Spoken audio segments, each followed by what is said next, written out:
بسم اللہ الرحمن الرحیم یا ایھا الذین آمنوا کتب علیکم الصیام کما کتب علی الذین من قبلکم لعلکم تتقون۔ اے ایمان والو، تم پر روزے فرض کیے گئے ہیں جیسا کہ تم سے پہلی امتوں پر فرض کیے گئے تاکہ تم پرہیزگاری اختیار کرو۔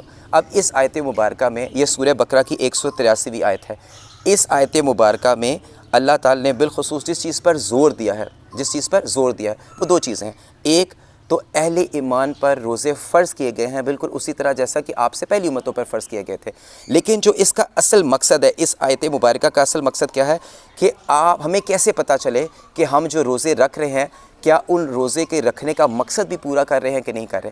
یعنی آپ اگر روزہ رکھ رہے ہیں تو کس طرح ہمیں پتہ چلے گا کہ ہمارا روزہ جو ہے وہ قبولیت کی اس لیول پر آ رہا ہے کہ نہیں آ رہا۔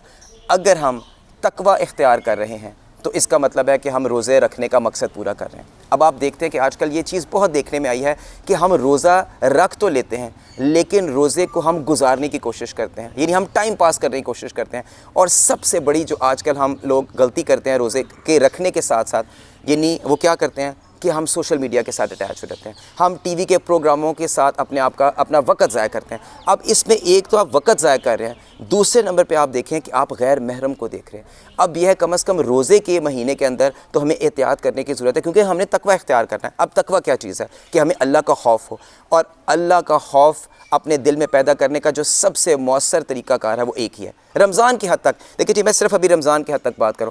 پہلی سٹیج کیا ہے کہ اللہ تعالیٰ کیا فرماتے ہیں، تم پر روزے فرض کیے گئے ہیں جیسے کہ تم پہ پہلی امتوں پر روزے فرض کیے گئے تاکہ تم تقوی اختیار کرو۔ تو اس تقوی اختیار کرنے کا جو بیسک سٹیج ہے، جو پہلی سٹیج ہے، وہ یہ ہے کہ ہم اپنے آپ کو کم از کم رمضان کی حد تک تو تقوی اختیار کریں۔ تو رمضان کی حد تک تقوی کیسے اختیار ہو سکتا ہے؟ ایک چیز آپ اپنے ذہن میں گمان کر لیں کہ اللہ تعالیٰ کی ذات ہر وقت آپ کے ساتھ موجود ہے۔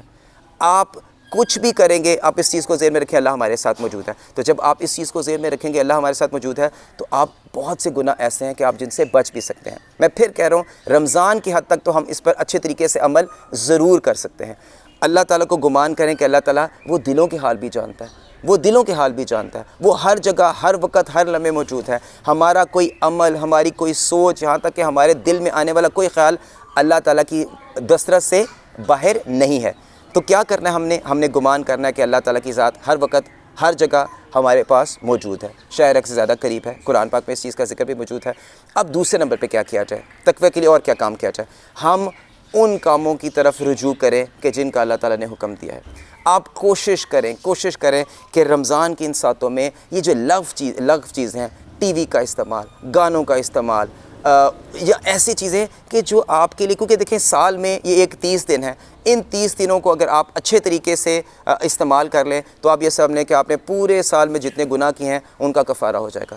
اور نہ صرف کفارہ ہو جائے گا بلکہ اللہ تعالیٰ کی ذات ہمیں اس چیز کے لیے بھی تیار کرے گی کہ رمضان کے بعد بھی ہم اپنے اعمال میں تھوڑی بہتری لے کر کے آئیں۔ اللہ کو گمان کریں کہ وہ ہر وقت ہمارے ساتھ موجود ہے۔ ایک چیز، لغویات سے پرہیز کریں۔ خصوصی طور پہ میں آپ سے بار بار یہ بات کہنا چاہ رہا ہوں کہ جو ہماری یہ ینگ جنریشن ہے، یہ کیا کرتی ہے، یہ روزہ یعنی گزارنے کے لیے کانوں میں ہینڈ فری گانے سن رہے ہیں، قوالیاں سن رہے ہیں، ٹی وی کے پروگرامز دیکھ رہے ہیں، اور جو خواتین ہیں وہ کیا مارننگ شوز دیکھ رہی ہیں، ٹھیک ہے، یہ جیتو پاکستان، اس طرح کے ملتے جلتے جو پروگرام ہیں کہ جن کے اوپر آپ جسٹ ایک انٹرٹینمنٹ کے طور پر آپ اپنا وقت ٹائم گزارتے ہیں کہ چلو 1 گھنٹہ گزر جائے گا، 2 گھنٹے گزر جائیں گے۔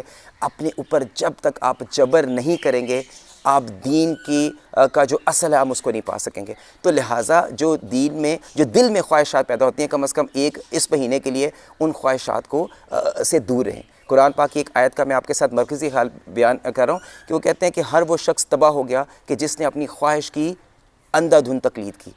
یہ سورہ اعراف کی آیت ہے جس کا میں نے آپ کے ساتھ ترجمہ آپ کے ساتھ میں نے شیئر کیا۔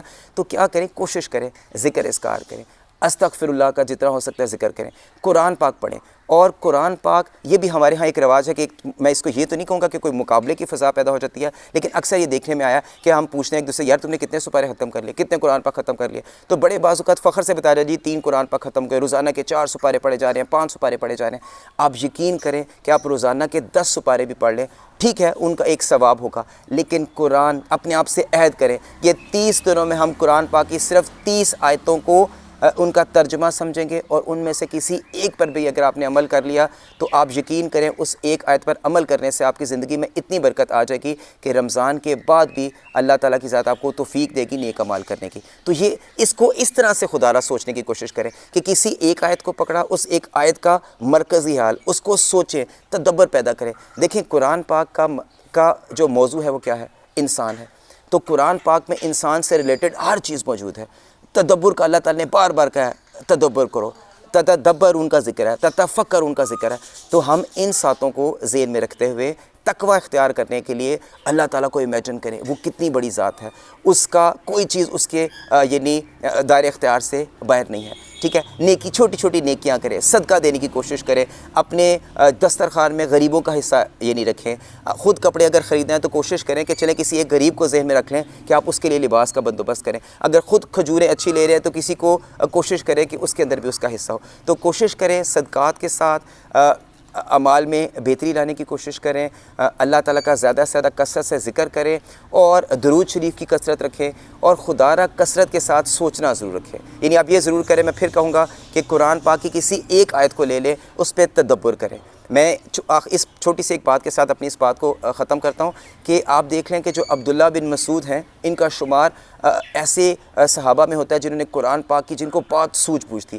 اور میں نے ایک جگہ پڑھا کہ حضرت عبداللہ بن مسعود یہ فرماتے ہیں کہ میں نے 8 سال میں سورہ آل عمران اور سورہ نساء کو سمجھا۔ اب آپ اس چیز کو یہ ذہن میں رکھ لیں کہ عربک زبان میں قرآن پاک آیا، حضرت عبداللہ بن مسعود کی جو زبان تھی وہ بھی عربی تھی، تو 8 سال ان کو لگے 2 صورتوں کو سمجھنے میں۔ تو ہم اپنی جگہ پہ ہیں، اگرچہ عربی ہماری زبان پہ نہیں ہے، کوشش کریں کسی ایک آیت کو ڈیلی بیسس پہ سمجھ لیں، کہ کوشش کریں اس کے لیے ٹائم نکالنے کی، اس کو سمجھیں اور اس کو سمجھ لیں تو پھر کوشش کریں کہ اللہ تعالیٰ سے اس بات کی دعا مانگیں، جیسے کہ میں نے آپ سے پہلے بھی کسی ایک ویڈیو میں کہا تھا کہ ہم اللہ سے ایمان مانگیں۔ ہم اللہ سے ایمان مانگیں تو ایمان کے ساتھ تدبر بھی مانگیں کہ اللہ تعالیٰ کی ذات ہمیں تدبر کی توفیق عطا فرمائے۔ جتنا زیادہ ہم تدبر کریں گے اتنا زیادہ ہمارے لیے چیزیں آسانی پیدا ہوں گی۔ وما علینا الا البلاغ۔